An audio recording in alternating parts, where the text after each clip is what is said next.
আসসালামু আলাইকুম। আজকে আপনাদের মাঝে শেয়ার করব ঝাটকা ইলিশের ভাপা রেসিপি। ইলিশটা হচ্ছে বরিশালের ইলিশ।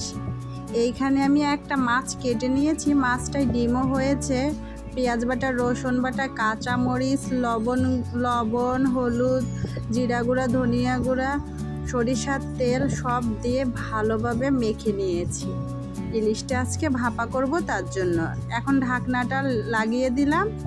দিয়ে ভাতটা যখন একটু হয়ে আসবে তখন আমি রাইস কুকারে বাটিটা বসিয়ে দিব, দিয়ে সম্পূর্ণ ভাপা ইলিশটা করে নিব।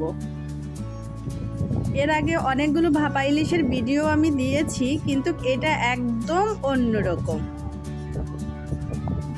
এটাই হচ্ছে আসলে ভাপা ইলিশ। আপনারা এইভাবে যদি রান্না করেন সবাই আপনার রান্নার প্রশংসা করবে। আমার চ্যানেলটা সাবস্ক্রাইব করবেন, লাইক কমেন্ট শেয়ার করে পাশে থাকবেন। আসসালামু আলাইকুম।